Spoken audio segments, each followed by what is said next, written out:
Hi guys! So welcome sa episode 2 ng season 3. So ayun, yung mga nagsasabi na matagal na naman kami hindi mag-upload.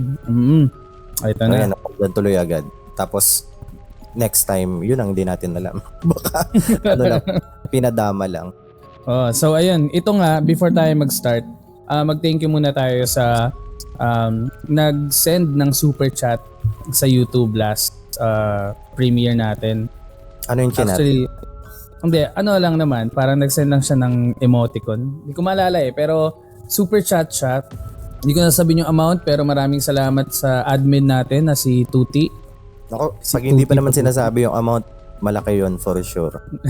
Kasi Pero, ayun, si Abby. Poprotektahan yung pagkatao niya Maraming salamat, Abby. Thank you so much. So, kung sino man yung gusto pang super chat dyan, automatic na is-special mention namin sa mga susunod na episodes.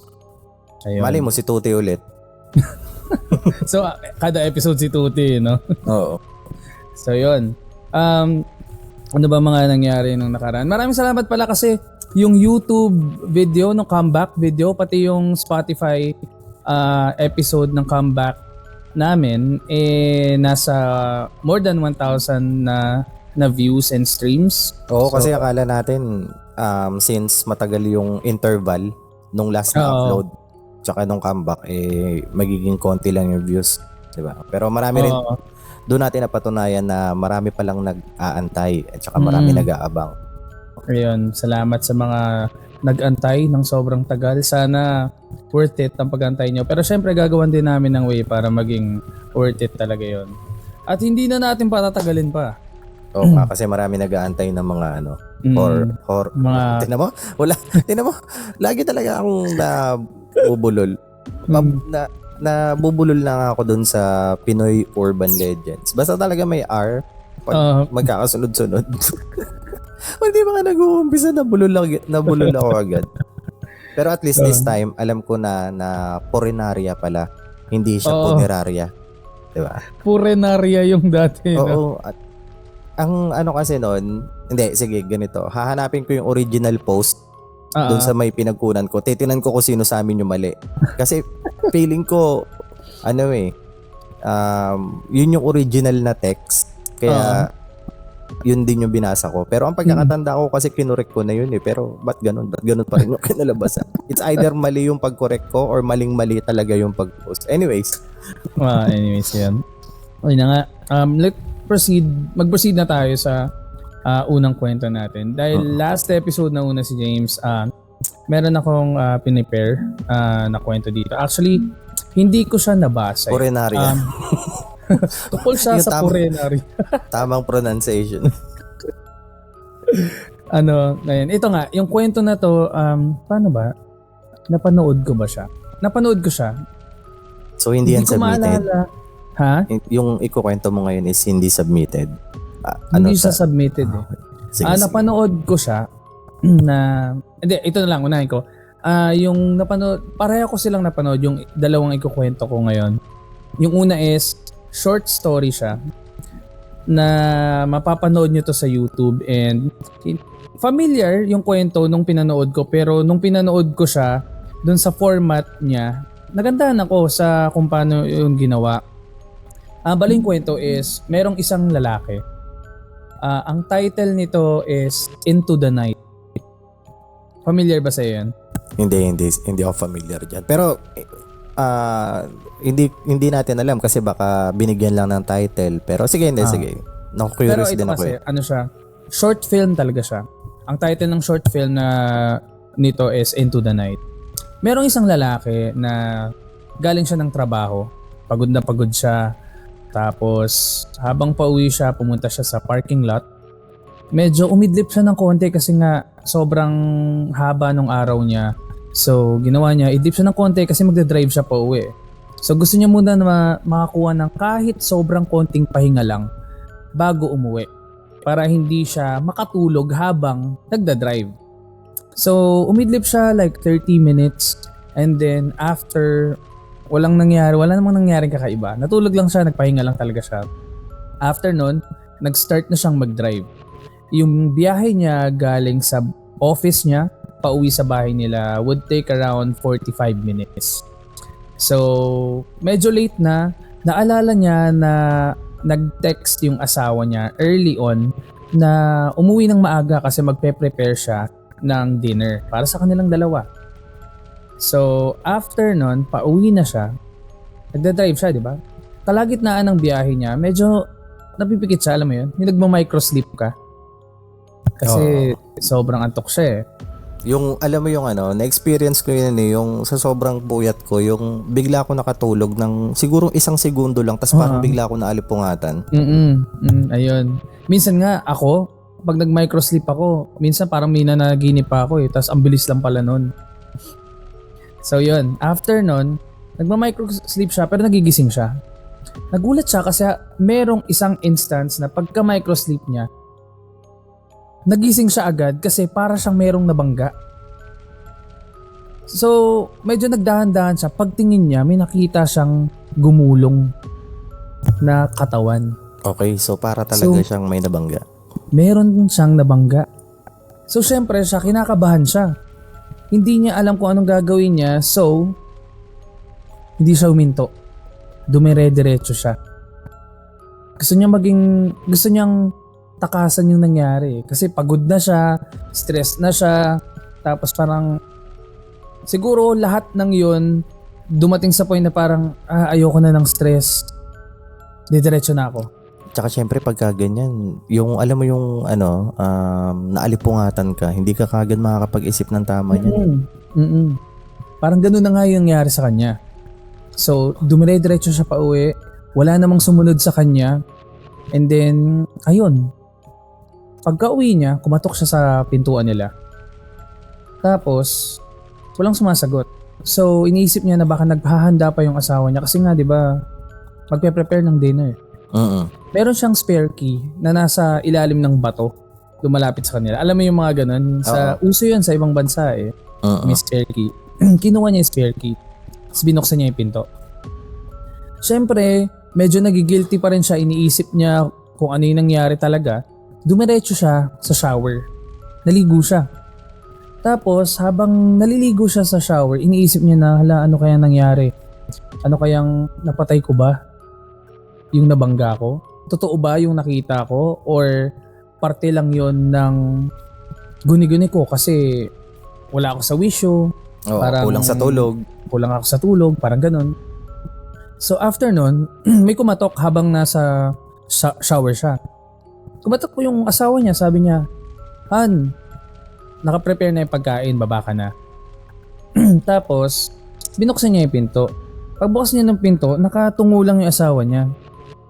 Tapos biglang tumalikod, umalis na. Tapos na-weirdohan siya kasi ba't ganun? So yun, after niya maligo, nag-ayos na siya, kumain sila. At yung asawa niya nakaupo.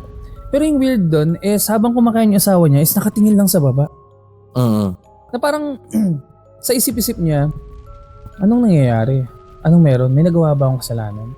At the same time, iniisip niya rin na baka alam ng asawa ko kung ano yung nangyari. So after nun, biglang may kumatok sa pinto. Tapos napansin niya na, alam mo yun, yung kapag may glass yung pinto mo, may kita mo ilaw eh, di ba? Nakita niya yung ilaw ng glass ng pinto nila. Red, blue, parang mga police. Oo. So yun, natakot siya. Kasi baka yung police is alam na siya yung nakabangga. Oo. Tapos pinupunta na siya doon sa bahay nila. So ang nangyari this time, pagbukas niya ng pinto, police nga. Okay. Tapos tinanong siya. Sabi, Sir, magandang gabi po. Ano pong ulam? Tinanong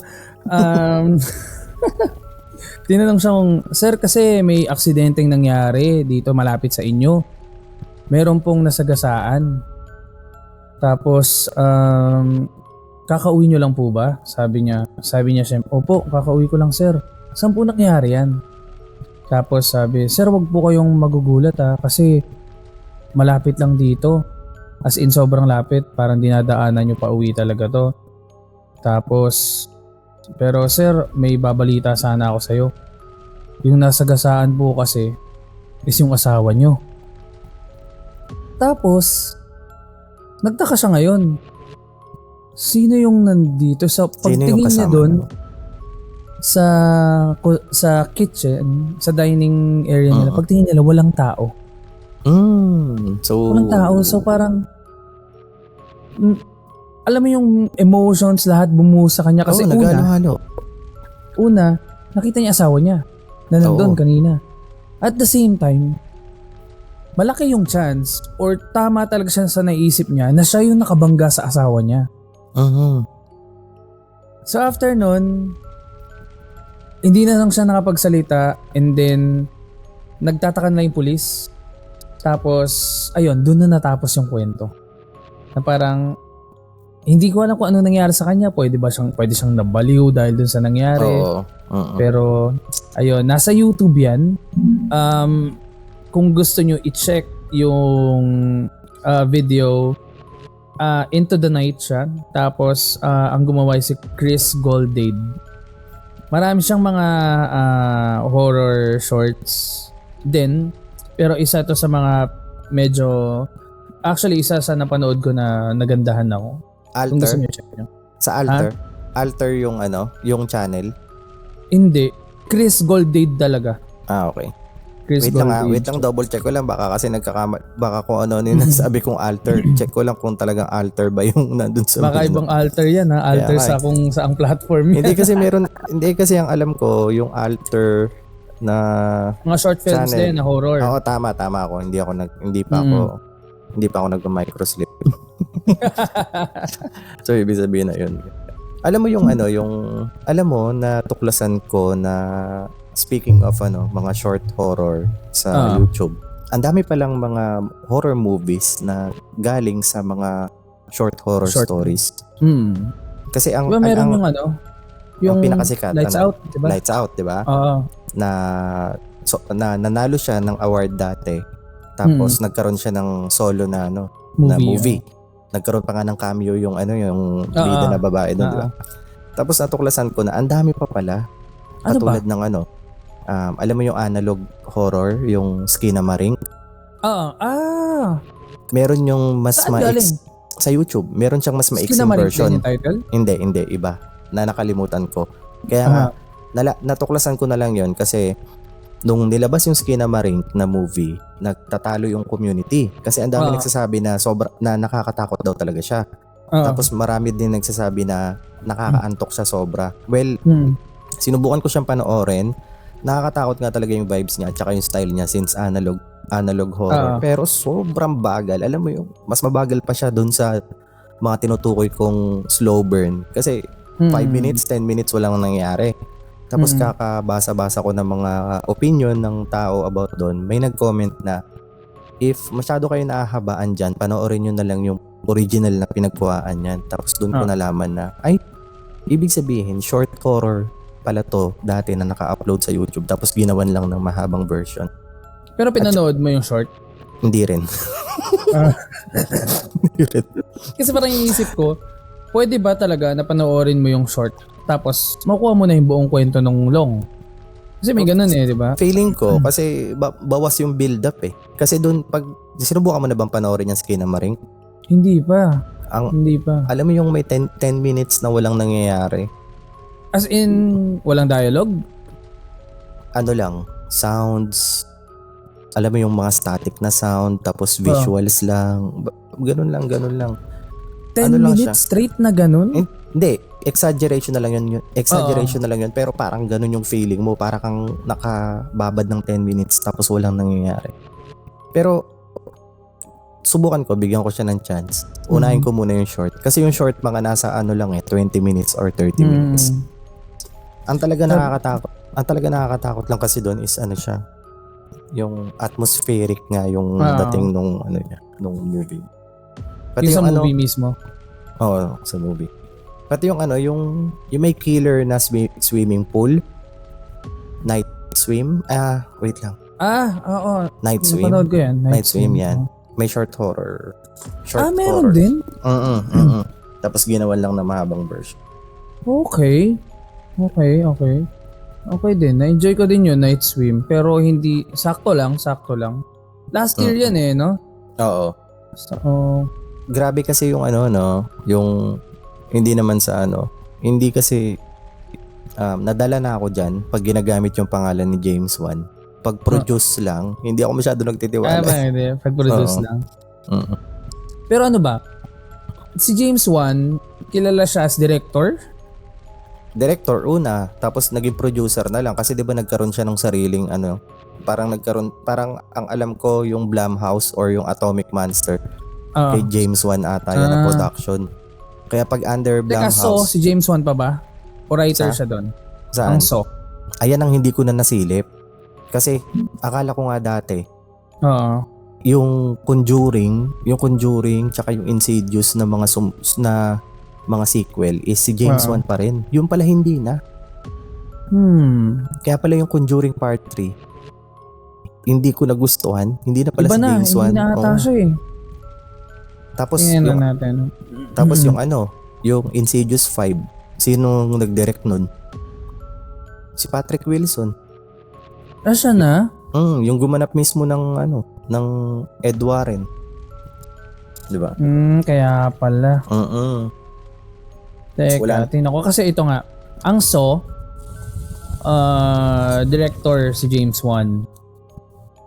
Dead Silence, then... Hanggang ilan? Hanggang pang ilan ng So? Ang So, una lang. Okay. Una lang. Tapos, writer, ang story ng So sa kanya. Tapos after nun, producer na lang siya ng So 2, So 3. And guess what? Yung So 1, saan yan nanggaling? What do you mean? Sa short horror din. Nagawa din nila. 'Di ba 2-man project lang yan? Oo nga, no. Ang So 1 is 2-man project lang yan. Si James Wan yung director, tapos yung gumanap na naglagari ng paa, yun yung isang kasama niyang gumawa. Oo. Tapos galing siya sa low budget na short film of the same tapos name. nagkaroon lang siya ng nakitaan ng potential. Ewan ko, kinuha ng Lionsgate. Tapos ayun. So si James Wan din yung Furious 7 pala. Ano yun? The Conjuring 2. Unang Conjuring, Insidious Chapter 2, Insidious. So hanggang ibig 2 lang siya. sabihin, maganda rin talaga yung ano niya, no? Malignant siya din. Malignant. Pero mixed review rin yan eh. Yung malignant. May mga nagkagusto, may mga hindi. Pero ako nagustuhan ko ang Malignant. Hindi, ano siya, bagong atake. Experimental. Diba? Malignant. Sa atin, malignant. Dapat magkaroon din tayo ng version nila. Malignant. Anyways, ayun na nga. Mabalik nga dun sa may short story mo kanina. Nag-check ako nakaraan sa Reddit.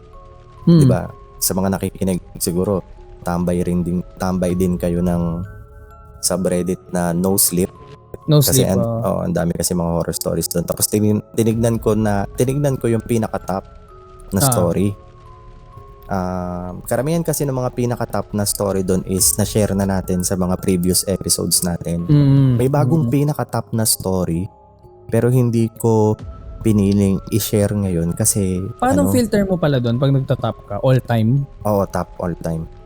May natapan na ulit? All time? Oo. May bago? May bago. Hindi ko yun nakita dati. Pero hindi siya nakakatakot para sa atin. Kasi hindi naman tayo naniniwala sa Familiar ka ba sa Mimic? Mimic? Nanggagaya?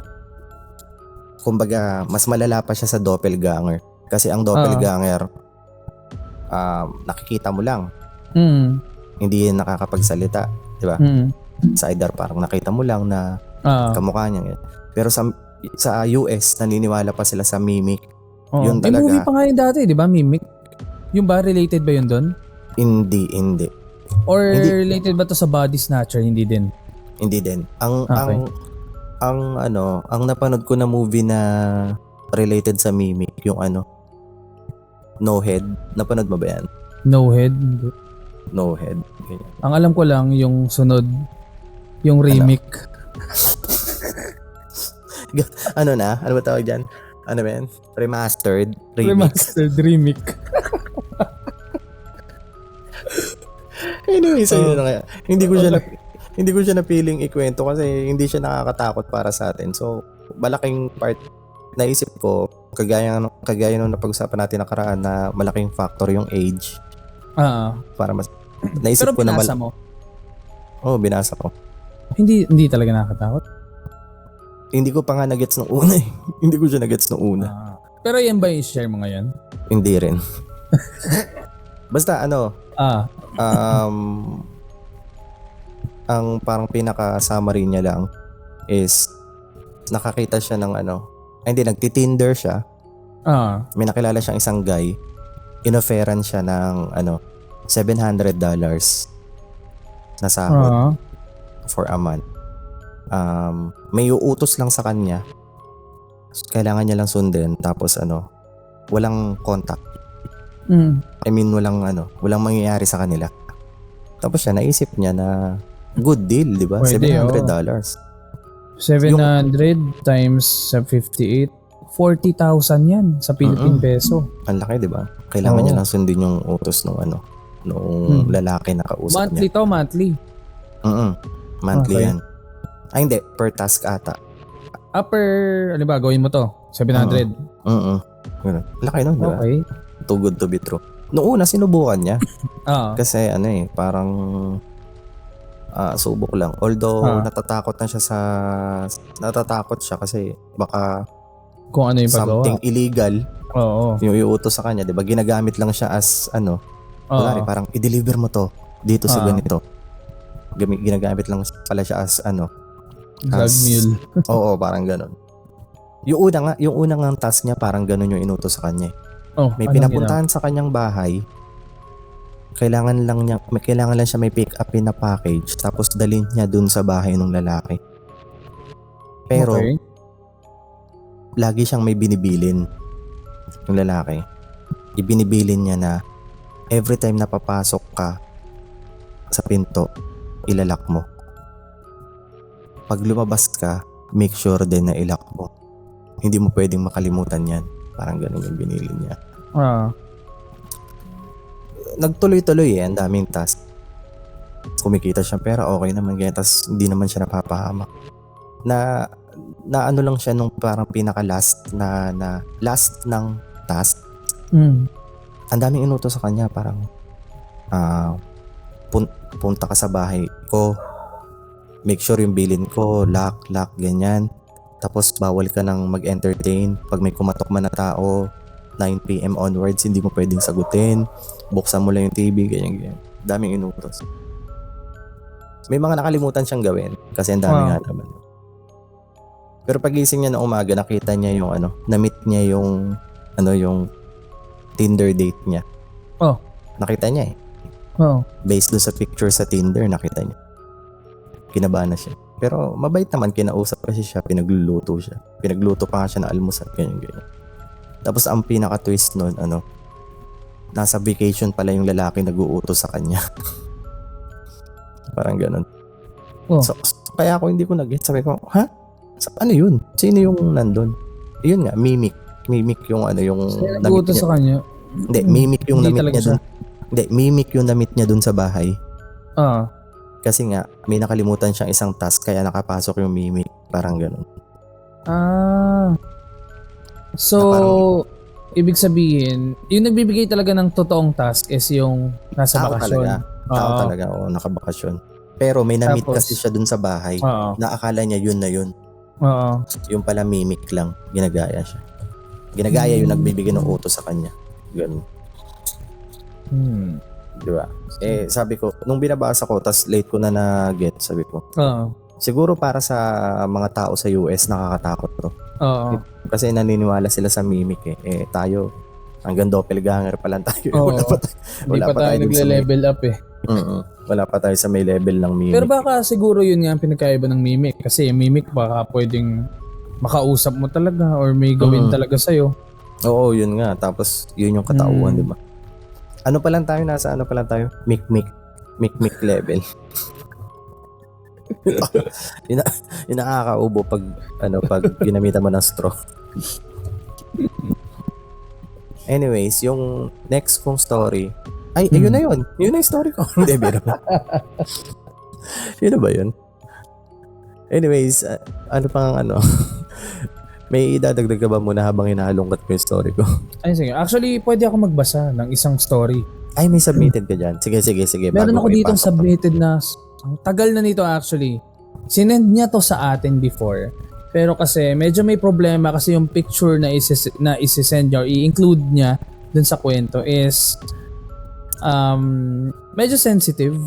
Hindi sensitive in a way na may kitang part pero kasi may mukha ng tao na ayaw niyang ipakita. Kasi ex niya yun. Curious tuloy ako. Anong meron doon sa picture? May kababalagan? Merong nakita doon sa picture. Pala itong kwento na to. So ipapakita natin yan sa kanila. Oo, ipapakita natin. Sana hindi ko makalimutan sa editing. Pero joke lang. Sige, papakita ko. Pero yung kwento na to ay galing sa isa sa mga pinaka-avid na fan ng The Red Door Podcast. Diyan siya ever since. Siya si Daddy Bob. Kilala mo siya? Oo, kasi nakita ko yan nung premiere. Nandun talaga siya. Nabangan niya talaga. Ano ba siya? Oo. Nagchat-chat nga siya doon. Okay. Kala ko kung anong premiere yung tinutukoy mo. Kala ko premiere night ng pelikula. Ay, hindi. Yung pala yung premiere. Premiere nung episode 1. Yun. Nung comeback episode. Nung comeback episode. Ito yung kwento niya. Hindi siya naglagay. Let me check kung naglagay siya ng Ayun, merong title ito. Ang title nung story niya is Bisita. Okay. Way back September 21, 2009, birthday ng nanay ko yung mga panahon na yon. Hindi naman kami ganon karangya, nakakaraos lang sa pang-araw-araw. Napaka-practical ng nanay ko, hindi siya naghahanda kapag kaarawan niya. Tapos bigla na lang siya naghanda sa kaarawan niya at inimbita ang kaibigan kong babae. Yun lang yung time na nangyari yon. Noon, bihira lang na may cellphone yung mga camera at nung nasa bahay na yung kaibigan ko, napansin niya nakakulay ng damit niya ang kortina namin. So nag-selfie siya sa tabi ng kortina at ng salamin. Nagulat na lang siya at napasigaw nang makita niya ang larawan. Tila ba may matandang babae na humagip sa salamin. 3 lang kami nun. Nung nakita ni nanay ang larawan, napasabi siya, "Lola mo to." Tapos nagkwento siya bakit siya naghanda. Nanaginip daw siya na nandoon yung lola ko. Ang sabi, "Maghanda ka sa kaarawan mo at pupunta ako." Mahal na mahal talaga ng lola ko ang aking ina. Luma na yung larawan na pinadevelop namin at tinatago ng nanay ko dahil yun na lang ang huling larawan ng namayapa kong lola.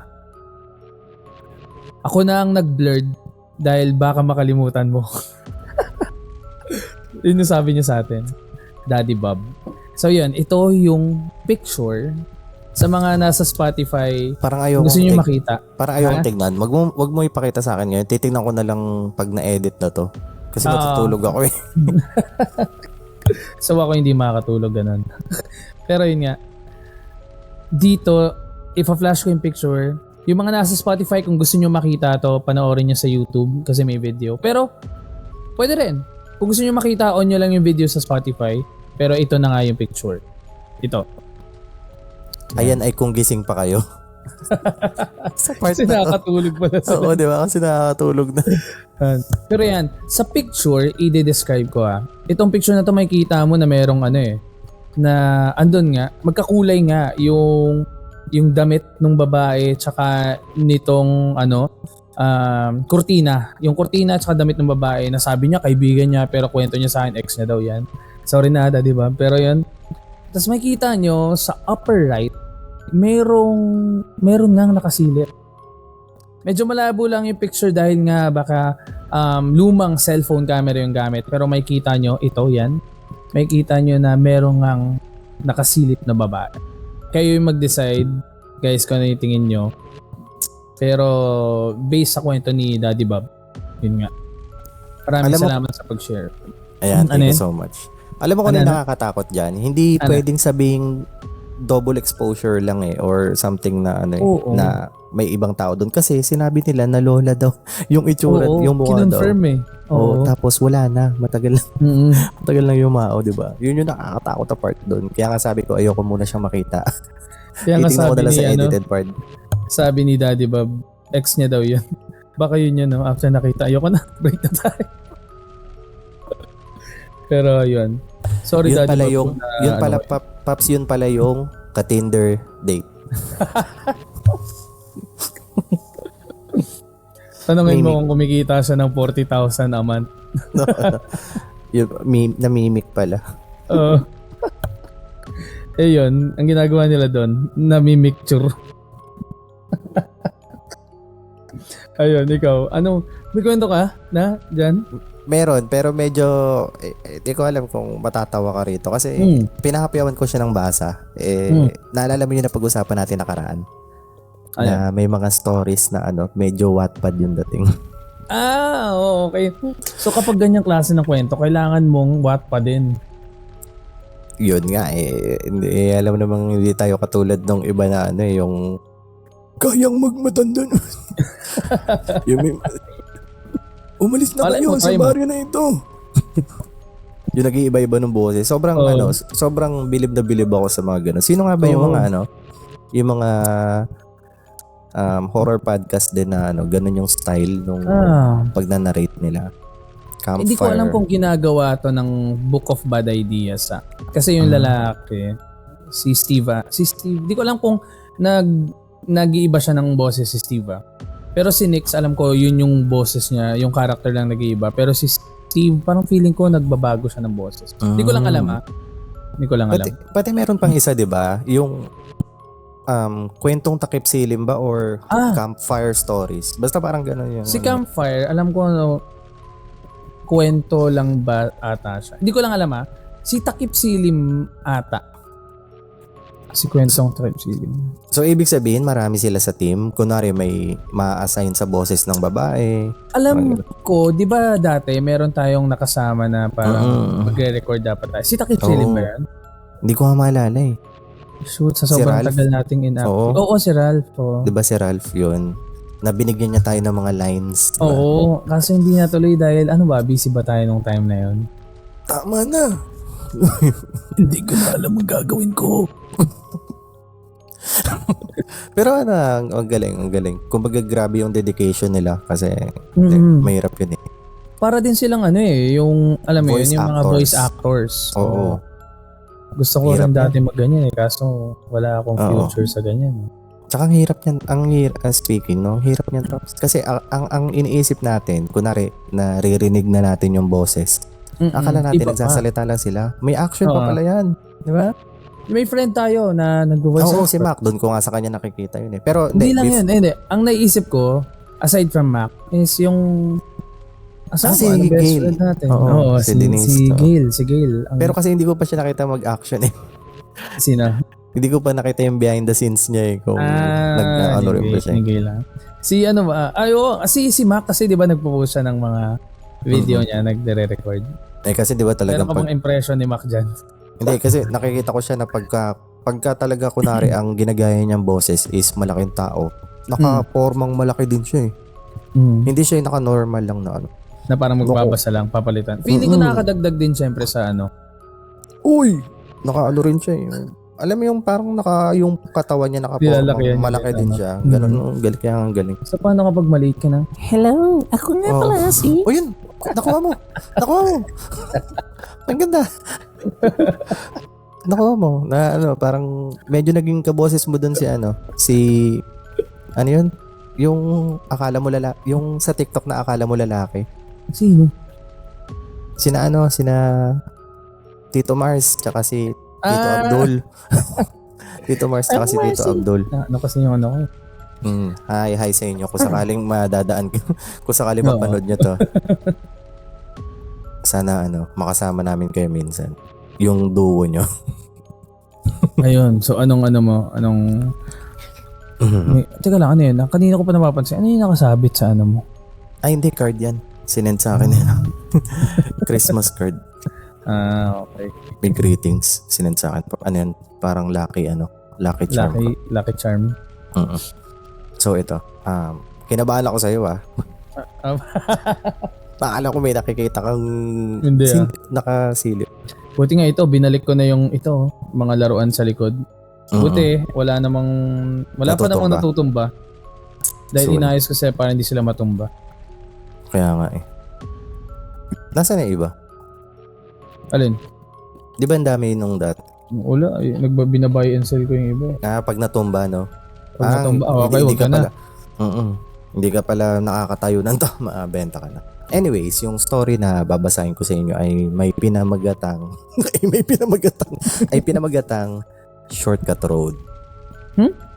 Shortcut road.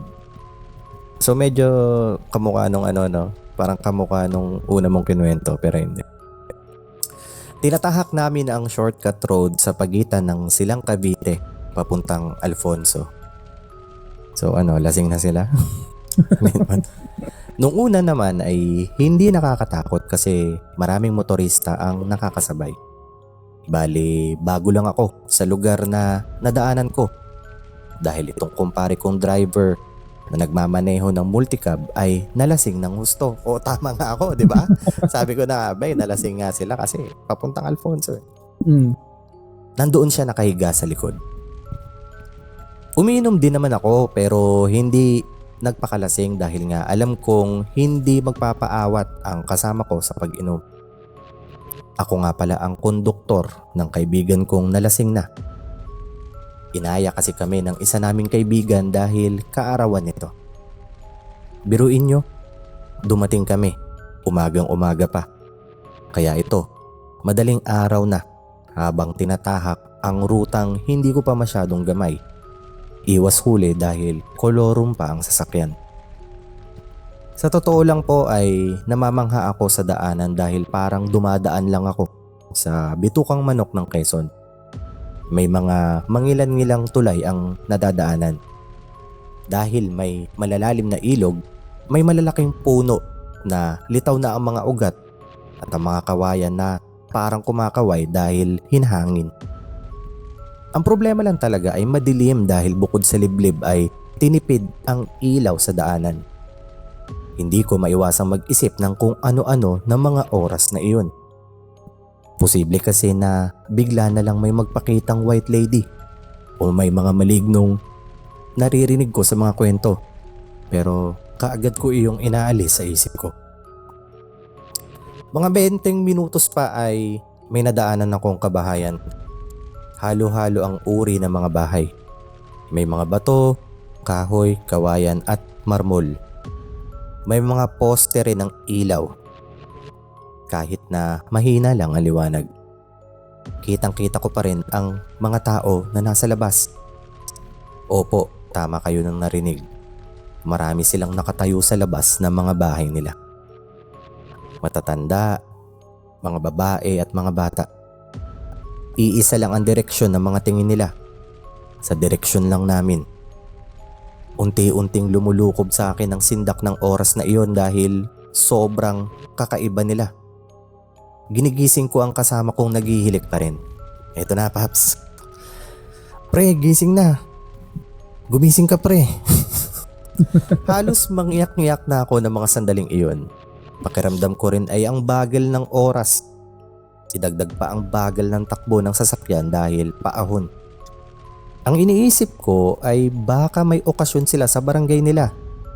Pero lumalabas pa rin na imposibleng mangyari sa ganoong oras na halos lahat sila ay nakatayo at nakatingin sa amin. Ang kasama ko naman ay hindi talaga magising. Sobra na rin ako nanginginig kasi ibang-iba talaga ang titig ng mga taong iyon. Hanggang makaahon kami sa patag. Pero mas lalo akong nagimbal dahil may mga tao ring nakatayo sa gitna ng kalsada. Ang sasama ng tingin nila na parang kakainin kami ng buhay. Napahinto ako dahil naduwag na akong dumiretso. Hindi ko na rin alam ang gagawin ng mga oras na iyon. Nagising ang kasamaan ko habang naguunat ng mga kamay. Laking pasalamat ko na lang dahil may karamay na ako ng sandaling iyon. Oh, ba't huminto ka, pre? Nakarating na ba tayo? Wika niya sa akin habang mamukat-mukat ang mata. Sinabi ko sa kanya ang mga nasaksihan ko at tinuro ko rin ang mga taong weirdong nakatingin sa amin. Pero ang loko ay hindi man lang nagulat. Sinabihan pa akong businahan ng 3 beses at kapag hindi umalis ay idiretso ko na daw. Sinabi ko sa kanya na hindi ko kayang gawin yun. Tumabi ka dyan, ako na ang magmamaneho. Kalmado lang niyang sinabi. Ginawa nga ng kasama ko ang sinabi niya. Bumusina ng 3 beses pero hindi natinag ang mga taong nakaharang. Hanggang sa pinaandar niya ang multicab at walang alinlangang binangga ang mga tao. Halos hindi ako huminga ng mga sandaling iyon pero nagtataka ako dahil nilagpasan lang namin ang mga taong iyon na walang nababangga. Pagkalagpas nga namin ay sinabihan ako ng kasama ko na kung magpapadaig daw ako sa takot ay baka mamatay na lang ako na hindi lumalaban. Napabilib ako lalo sa kanya dahil sobrang kalmado lang niya ng mga oras na yun.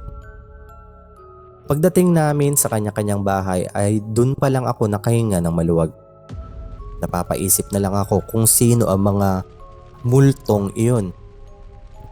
Naghanap ako sa internet ng posibleng may malagim na sinapit sa lugar na yun pero wala akong nahanap. Simula nga po noon ay hindi na ako dumaan sa shortcut na iyon. Hanggang dito na lang po ang aking kwento. Maraming salamat po. O diba? Sabi ko sa iyo, diba? Parang very Wattpad yung dating submitted story. Pero anong napapansin mo doon, Paps, doon sa story niya? Ano yun? Parang alam na nung isa, yung ganun. So sanay na siya. Ay, hindi, yung doon sa mga details, anong napapansin mo? What do you mean? Kasi ginamit niyang lugar dito, Cavite. Tapos 'di ba alam mo yung kung may mga taga Cavite diyan na hindi ko minimin tong sasabihin ko. Sana hindi kayo ma-offend. Pero kasi 'di ba ang daming kwento Kilala na sa Cavite daw, tapunan ng mga 'di ba ganyan. Kaya parang ang galing din nung nagsulat ng kwento. Kasi for sure hindi to totoo. For sure work of fiction to na ginamit niya yung Cavite. Pero, tapos may isang lugar na ganun nga na hindi siya madalas daanan ng mga sasakyan pero nung sinubukan nilang daanan ang dami nagpakita sa kanila. Pero ang galing ang galing kasi sanay na yung isa. Na like parang alam niya na ano yun, na multo yung mga yun. Kasi hindi naman naisip nung di ba? Hindi naisip nung isa na multo yung mga yun. Siguro kasi nga lang siya pahinante lang siya Tapos yung isa yung parang pinakasikat na driver. Pero ang magandang twist no na, pre, paano mo nalaman na ganyan? Isa ako sa kanila. Oo, di ba? Okay, sabi niya na, ako ang may dahilan kung ba't sila. Ako ang nagtumba sa kanilang lahat. At pero paano ka na sa kanila? Pero sabi nung lalaki pero ba't mo nagawa yun?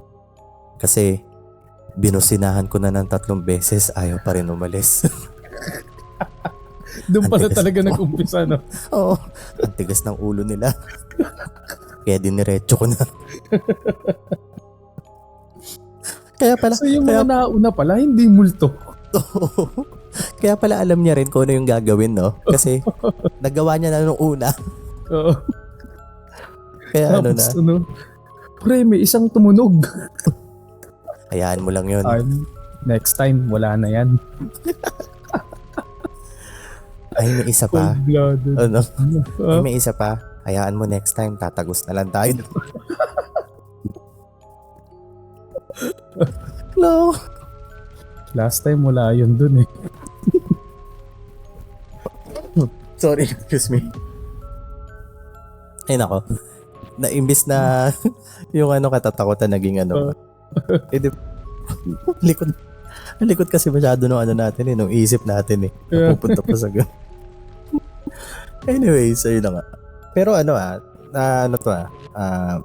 kung kanina, yung kinuwento mo, takot na takot. Kasi baka may nabangga siya. Eto naman, kabaliktaran. Diretso mo lang. Diretso mo lang. Madami ba? Dadagdag lang yan sa susunod. Diretso mo lang. Hindi, bago mo diretso, businahin mo na 3 beses. Pag di gumalaw, diretso mo lang. Tapos ang busina pa, Paps, yung yung pasayaw. Yung Pag di sumayaw, diretso mo lang. diretso mo lang. Anyway, so yun. Baka naiinis na tuloy yung mga nakikinig sa atin na para sabihin, ba yan, imbis na nandun na yung Ako takot. ba horror to? Andun na yung takot, bigla wala na naman. Hindi, ano lang yun, eye bleach lang yun kasi, or hindi. Ano lang yun, banlaw lang yun kasi for sure, bago nila mapakinggan yung story ko, nakita na muna nila yung picture na nakakatakot. Ayun. Meron akong isang kwento na din to. Paano ba to? Sige. Yung susunod na kwento ko is totoong nangyari to. Totoong nangyari to sa ibang bansa. Hindi ko masabi kung saan siya specifically, pero nangyari to sa isang pamilya na umuupa sa isang bahay. Nakatira sila sa isang apartment building. So, walang title to hindi ko alam kung ano yung title, pero nakatira sa isang apartment building. Tapos sa apartment building na to, nakatira sila sa parang middle floors. Let's say na kung 6 floors to, nasa 3rd or 4th floor sila. Nagbakasyon sila. Siguro lumabas sila or hindi sila umuwi sa apartment nila for let's say 1 week or 2 weeks. Tapos after their vacation, umuwi sila. Bali itong family na to is binubuo ng tatay, nung nanay, tapos isang young kid. Yung young kid na to parang let's say between 1 year old to 3 years old. So 2. Hindi. Basta yun. Tapos 2.5. Tapos pagdating nila, nagtataka sila kasi merong silang naaamoy na something sa bahay nila. Hindi nila ma-pinpoint or ma-identify kung saan galing at hindi rin nila malaman kung anong klase yung amoy na yon. Hindi naman siya amoy ng nabubulok na pagkain, hindi amoy ng parang sumingaw na gas. Though medyo malapit daw doon, sabi nung lalaki. So, hinanap nila yung source ng amoy, pero wala silang makuhang or ma-identify na lugar kung saan to galing. Tapos, take note, nangyari to ilang minuto bago sila, ilang minuto after nilang pumasok sa bahay. Galing ng bakasyon to Okay. So, lumipas yung ilang oras, napansin nila na irritable yung anak nila. To the point na parang iyak na lang ng iyak, na parang may something na gumugulo sa kanya. Tapos natatigil lang siya kapag dinala siya dun sa kwarto nila, tapos parang kinukumutan, parang tinatakpan, ganon. So after ilang oras, nakatulog sila. Paggising nila nung unang gabi nila, paggising nila, sobrang sakit ng ulo nila pareho. Parang may migraine sila na di nila alam. Tapos, pagising nila, ang sama ng pakiramdam nila. Tapos, sa isang specific time, hindi siya laging 2:00, laging 1:00. May isang oras or isang point in time sa isang araw na maaamoy nila yung kakaibang amoy na yon. Mapapansin nila parang, yun na naman yung amoy Tapos, hanapin nila kung saan galing. Tapos, biglang mawawala yung amoy. Tapos, mangyayari lang yun once a day. Tapos, they would go with their lives. Pero, napansin nila na hindi nawawala yung sakit ng ulo na nararamdaman nila everyday. Tapos, parang palala ng palala. Yung anak naman nila parang irritable na. Tapos isang hapon umuwi yung lalaki galing work. Pag uwi niya, naamoy niya na naman yun, yung specific na amoy. Pagpasok niya ng bahay galing office, ilang minuto lang naamoy niya yun.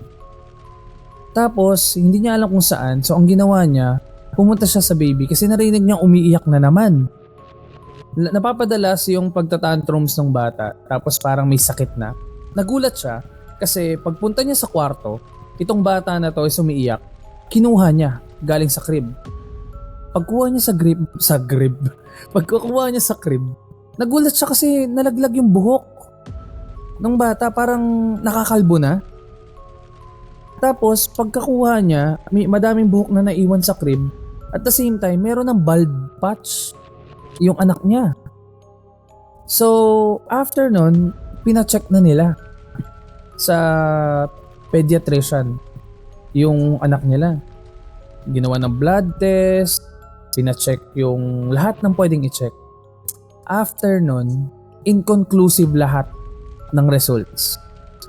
So, hindi alam kung ano yung reason kung bakit nagkakaganon yung baby nila.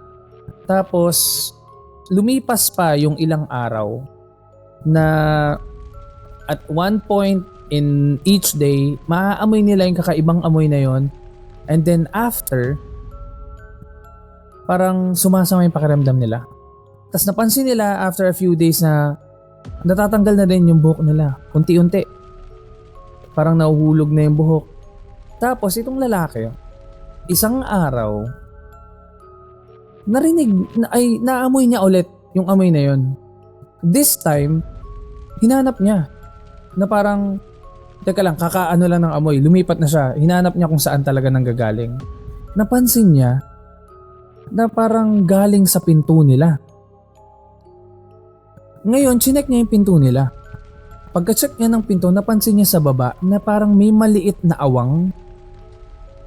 May okay. parang butas? May butas? May maliit na butas na hindi mo makikita kung ano yung nasa kabila pag sinilip mo, pero alam mo na may butas. So, ang ginawa niya, binuksan niya yung pinto. Pagbukas niya ng pinto, wala siyang nakita, walang tao, walang kahit ano. Tapos napansin niya na may halaman sa harap. May halaman, may parang flower vase sa harap niya, tapos may plant na nakatayo. So nakaisip siya ng paraan. Since feeling niya, malakas ang kutob niya na galing doon sa pinto yung amoy, naglagay siya ng camera doon sa plant. Eto na, moment of truth na. Magjijigsaw moment na. So yun, isang araw, nag-aayos lang siya ng bahay. Naamoy niya yung kakaibang amoy ulit. So nung naamoy niya na yung kakaibang amoy, dali-dali siyang lumabas. Paglabas niya, walang tao. Walang tao. Nakita niya yung plant ulit na nandiyan nakatayo. Naalala niya na, ay, meron pala akong camera. Pagbalik niya doon sa camera, chinek niya kagad yung recording. Nagulat siya sa nakita niya. Na i-discuss natin sa susunod na episode. Hindi, joke lang. Joke lang, hindi. Nagulat siya kasi yung nakita niya, yung nakita niya sa camera is hindi niya inaasahan. May hula ka kung sino? Wala akong hula, pero kanina akala ko mape-predict ko yung ending ng story kasi parang may kamukha siya, pero naligaw ako. Wala akong idea ngayon kung ano yan. Ano? May kamukha siyang story? Anong story yan? Mamaya kwento ko. Ayan. Pero ito nga, nagulat sila kasi yung hindi nila inisip na magagawa to ng tao na yun. Hindi siya yung nanay kung yun yung inisip niya, pero hindi. Yung kapitbahay nila na nakatira sa baba ng bahay nila. Nakita niya sa video na merong kinuhang syringe yung lalaki. Tapos may ini-inject doon sa butas. Hindi ko alam kung gas yon or liquid na pag in-inject mo magiging gas. Tapos yung lalaki na yun na nakatira sa baba ng bahay nila is isa siyang chemist. So matagal nang nagrereklamo itong kapitbahay nila sa landlord nung nag-investigate na yung mga police tungkol doon. tenant na nakatira sa baba ng bahay nila is nagrereklamo na matagal na dahil maingay daw yung taas. Kasi may batang nakatira. Pero ang nangyari is parang naging parang sobrang pumasok lang sa kanya. Or parang nag-init lang yung dugo niya doon sa bata. Na parang tipong pati yung pag-iyak ng bata, nirereklamo niya kahit na hindi naman palagi. Na parang to the point na kahit na walang tunog, inaantay niya na may maririnig siyang tunog para lang magreklamo. So naisip niya na para matapos na yung pinoproblema niya, gumawa siya ng mix ng chemicals na alam niya na hindi na madedetect sa katawan ng tao. Pero unti-unti siyang malalason. So ibig sabihin yung inaano niya, yun yung nag-cause ng hair fall ng bata, no? Oo, pati yung sama ng pakiramdam na nararamdaman nila. Oo, no? Ano kaya yun? Merong binigay na, parang merong list ng mga chemicals na pinaghalo-halo niya. Pero tatry kong hanapin yung video, kasi may video talaga yung video sa halaman. Ito nga yung nakakatakot na part kasi true story to. Totoong nangyari, hindi siya gawa-gawa. Hindi siya gawa-gawa. Tapos tatry ko hanapin yung video. Tapos ayun nga, para lang malaman nyo yung kwento na to, narinig ko na kinuwento ni Mr. Bolen. Sobrang okay. ganda ng pagkakakwento niya nito. Pinanood ko to, parang hindi ko alam kung ano mangyari eh. Tapos parang magstay ka na. Ano nangyari? Saan galing yun? Parang ganon yung galing niya magaling talaga si Mr. Bolen kasi kahit yung 3 minutes na kwento kaya niyang gawing 1 oras. One night, wala kami something. And then suddenly, di ba? Yung details, no? Yung grabe di ba? Yung kung sa mga fan dyan ni Mr. Bolen, di ba? Yung 3 minutes na kwento na parang kunwari, nakaamoy ng mabaho, sumama yung pakiramdam na natuklasan kay Mr. 3 minutes. Pero sa kanya kaya niyang gawin 1 oras. Until one night, they finally So actually, yun yung ginawa ko ngayon. Tapos kaagad talaga yung kwento na yon in 2 minutes. Pero kaya no?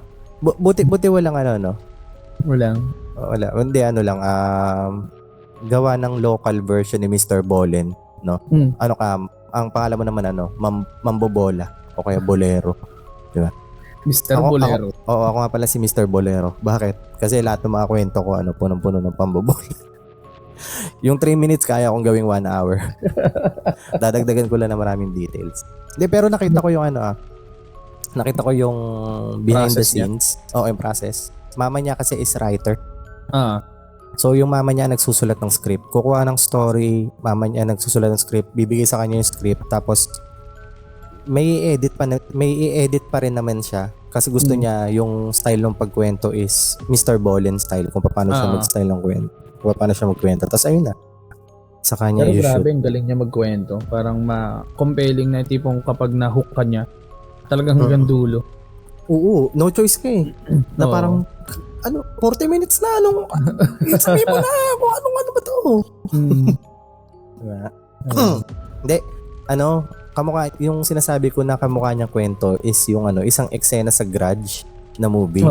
Ano yun? Yung magjowa dun sa apartment. Original na kwento. Hindi ko nga maalala kung ano to. Hindi ko maalala kung Japanese ba to. Kung American. Kasi, ano nangyari din sa kwento na yun? Naalala ko itong eksena na to. Pa ako?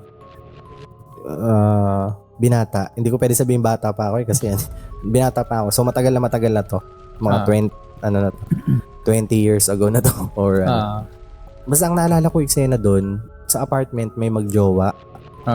Tapos may certain time, parang 12:20 ata ng madaling araw, naririnig nila na tumutunog yung pader ng apartment.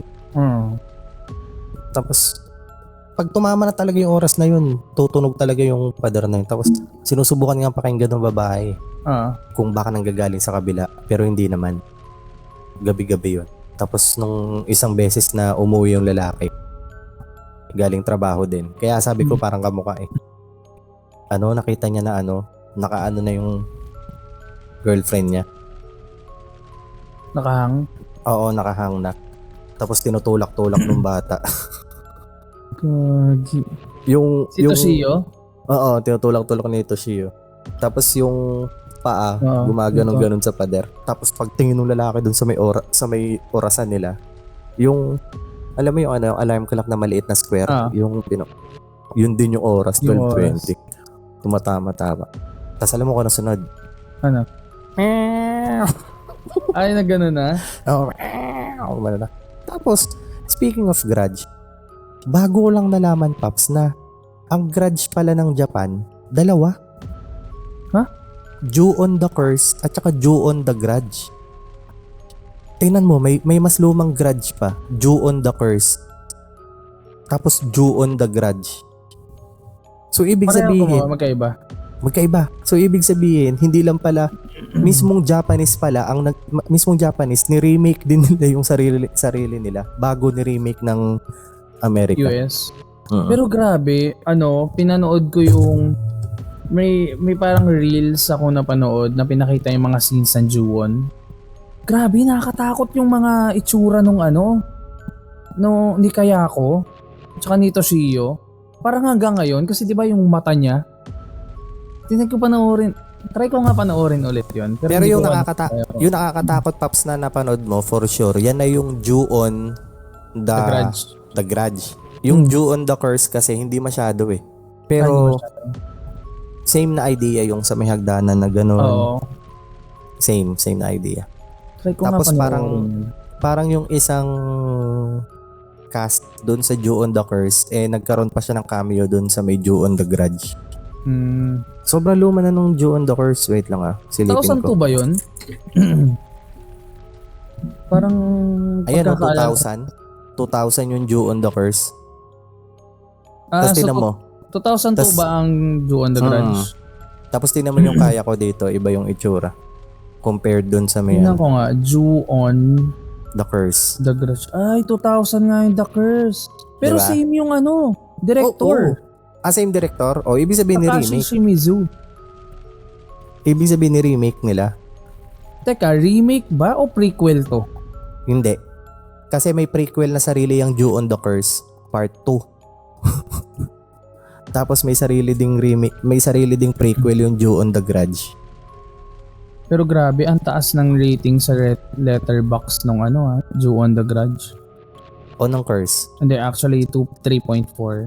Parehang 3.4 ang The Curse tsaka The Grudge. Kasi yun din naman kasi ang problem sa sa mga taga-US. Hindi pa sila yung akala nilang nakakatakot na horror sa kanila is yun na. Pero pag natuklasan pa nila yung yung horror dito sa Asia, talagang mawiwindang sila. Wait lang, meron ding Ju-on the Curse.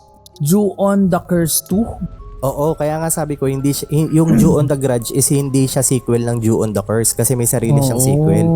Nagkaroon lang siya ng remake, yung Ju-on the Grudge. Pero sa timeline, Ju-on the Curse 2, tapos Ju-on the Grudge, tapos Ju-on the Grudge 2. Between 2000 to 2003. Wow. Nagsabay-sabay nga. Anong year yun sa Amerika? Sa Amerika?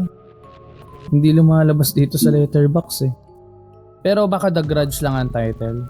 Pero para sa'yo, ano yung... The Grudge 2004 ang The Grudge. The Grudge na nga. Pero... Nagsabay-sabay nga yan. Teka lang. Ang director ng The Grudge na Amerika, si Takashi Shimizu din? Oo. Bakit niya pa ginawa? Wala. Sabi niya, "Uy, gawan mo kami ng... Uy, nainggit yung Hollywood Sabi, uy, ayos yung idea nyo Kailangan, hindi kami pwede magpatalo." So, 2 beses nag-The Grudge ang Amerika? Hindi lang. Kasi may The Grudge na 2019. Sobrang dami na. Alam mo, Paps, sa sobrang dami, yung iba binenta na. Nagkaroon na ng grudge sale. Ang dami na inatambak. Sobra. ano nyo na to? Ibenta nyo. Sobrang, ibenta nyo na yung iba dito. Anyways. Pero nagulat ako, dalawa pala yung The Grudge na American. Oo, tinan mo. Ikaw May nagulat The sa Grudge Amerika. na 2004 na ito yung si Sarah Michelle Gellar. Di ba, Yung alam mo yung The Grudge na? Ito, alam ko, napanood ko tong The Grudge na to. Yung May ano The yan, Grudge yung, din. Yan yung US version na naka-Japanese ano sila? Skirt. Yung kahit blonde sila, naka-Japanese skirt sila. Ito ata. Teka lang, tingnan ko nga. 2004 to, tapos si Takako Fuji ba talaga ang The Grudge? Ayun. Sa The Grudge na to, kung sino yung kaya ko sa original, siya din yung nasa The Grudge na to. Oh, ano, hindi ko alam. Hindi, maganda Grabe. i-search natin. Kung sino sa inyo nakapanood or familiar dito, pwede nyo confirm na dalawa yung American na The Grudge. Kasi sa Letterboxd dalawa eh. Isang 2004, isang 2019. Tatry ko din i-search after nito. Pero ano, para sa'yo, ano yung magandang Asian na horror movie na nagkaroon ng remake sa Amerika? Nagka-remake ba Shutter? Oo, basura. Hindi ko na pinanood. Ay, anong tanong mo? Ano yung maganda sa'yo na Asian na horror na nagkaroon ng hindi remake, ano nga ba tawag doon? Adaptation Oo. sa US na maganda. Na yung adaptation niya maganda rin? Hindi, yung adaptation niya ang maganda. Fuck, sa US meron kasi ba? Meron yung yung Ring, yung Samara. Yung The Ring na Samara. Ay, Maganda kaya nun? actually, yung una maganda. Maganda nga. Oo. Si ano din ba yun? Si Sarah Michelle Gellar din ba yun? Parang hindi. Yung kasi Ringu. Hindi masyadong Ay, si ano pala to? Si pangalan ito? Si Naomi Watts. Pero yan pero yung sa US ang ganda. Ang ganda nung adaptation nila. Kasi si Gore Verbinski gumawa eh. Sino ba yun? Yung Pirates of the Caribbean na original. Walang kinalaman sa horror hindi eh. ko siya kilala. Kasi yung tayo nagkaroon din tayo ng adaptation sa US, di ba? Yung Sigaw. Total na pag-usapan. Ano ba? Echo? Ano nga ba yung Sigaw? Echo. Naging Echo sa Alam mo, never, ayan yung kailangan kong gawin. Never akong nakapanood. Or, alam mo yung nung time na yan, yung Sigaw, maganda yung mga horror nung time na yan, di ba? Oo. Hindi ko pinanood yung mga yan. Ako nanonood ulit ako ng mga luma ngayon. Ayun nga, gusto kong panoorin yan, mga ganyan. Nung nakaraan nanood ako ng Sukob. Tsaka Patayin sa Sindak si Barbara. Kasi yung classic. Hindi, yung bago-bago na 1995, Don Sulueta na tsaka Lorna Tolentino. Pero, so may mas luma pa? Lorna. Oo, 1970. Susan Pero Roses. tolerable na pa. I mean, di ko sure kung Susan Roses ba yun. Basta may mas luma pa eh. Oo. Ayan. Kasi kanina pinanood ko Caretakers. Isa maganda rin Calzado. siya. Kasi yun daw yung unang eco-horror movie. Anong eco-horror? Eco-horror siya ang sabi nila. Kasi parang more eco-friendly on ganun? Parang ganun.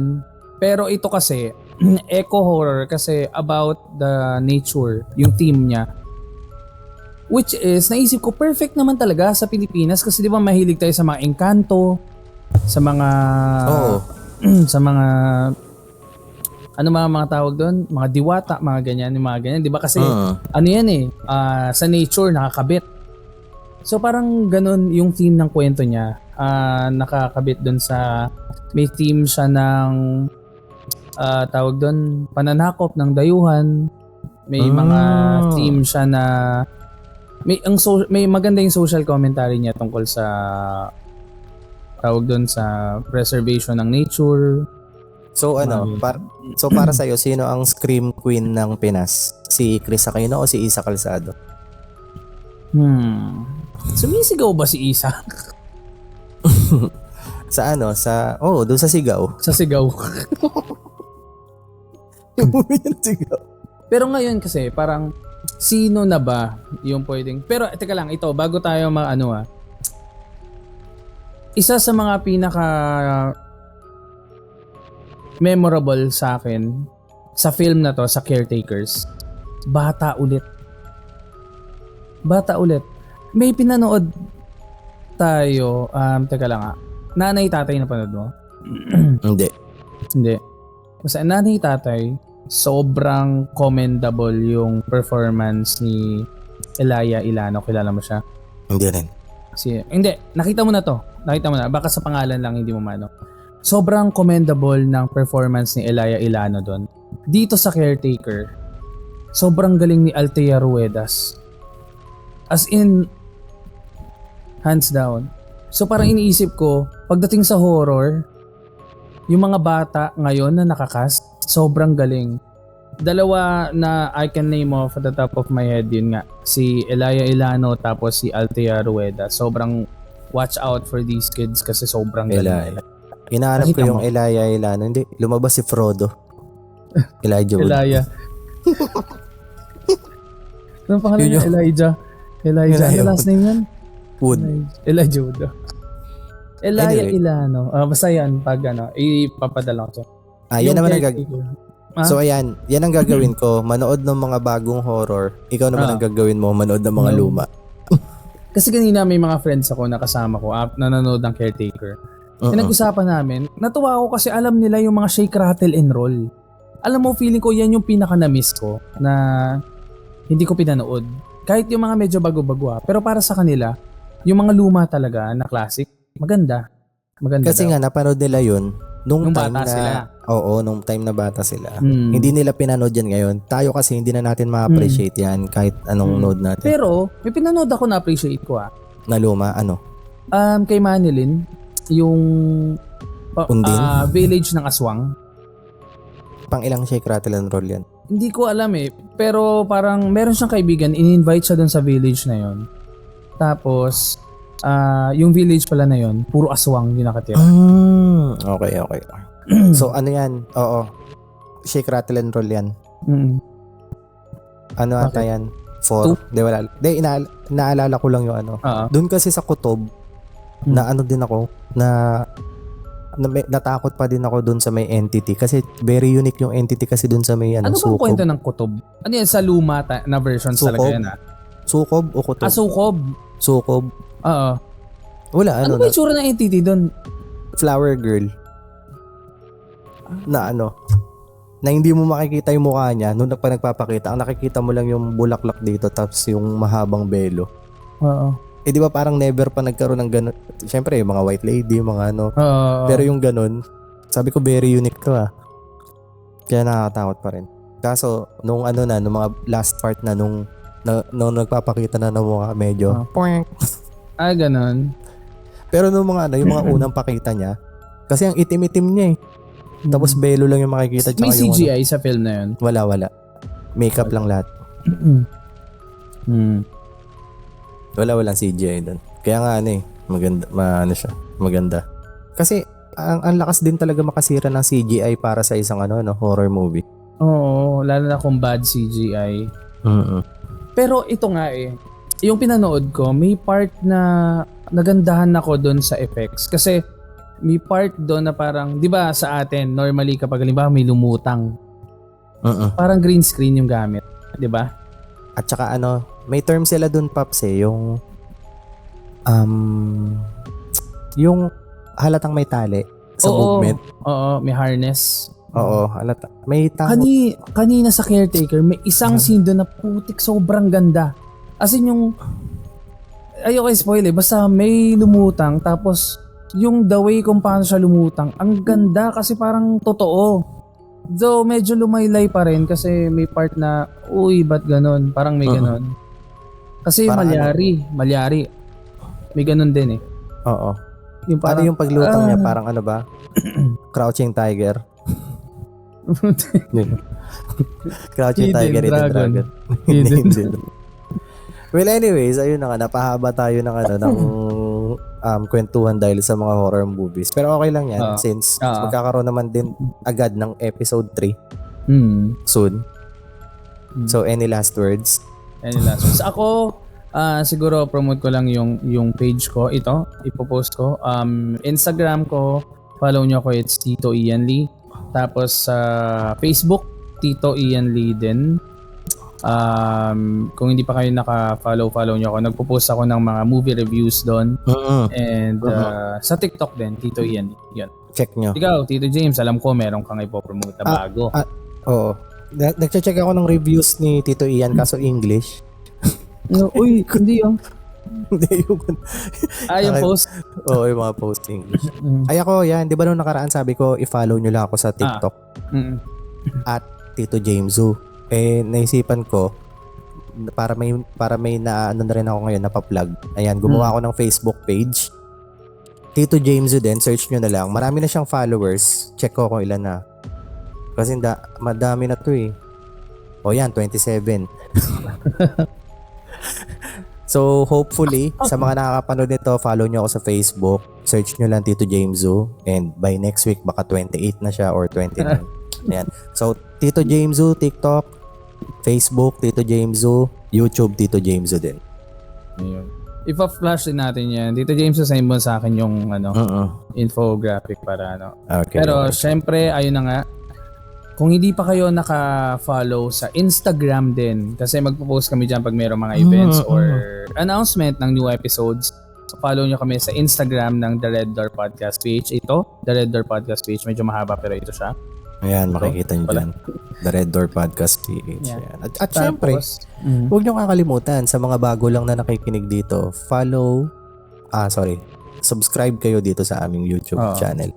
Kung nakikinig kayo sa Spotify, make sure na naka-follow din kayo para mas kumalat itong podcast namin. Kung nasa YouTube ka, subscribe yan. Kasi ganito sa episode 3, babawasan namin yung kwentuhan. More on horror stories kami, okay? Episode 3 pero yun. Mas maganda mag-comment kayo kung ano yung mga gusto nyong marinig din. Kung may mga specific topics din kayo, i-comment nyo para may idea kami kung ano yung mga isi-search namin. Kung gusto nyong urban legend ulit, mag-request kayo. Hanapan namin kayo ng urban legend. Tungkol sa ahas sa mall. Bagong-bago. Anyway, sa'yo na nga maraming salamat sa mga nakikinig ngayon. Thank you so much sa inyo. Ayun, maraming salamat and kita-kits sa susunod na episode ng The Red Door Podcast PH. Thank you so much guys. Maraming salamat. Di pa rin talaga makapagsamay. Pero yun, ayun, kita-kits. Make sure na naka-follow kayo sa mga pages namin. Bye guys. Thank you. Bye.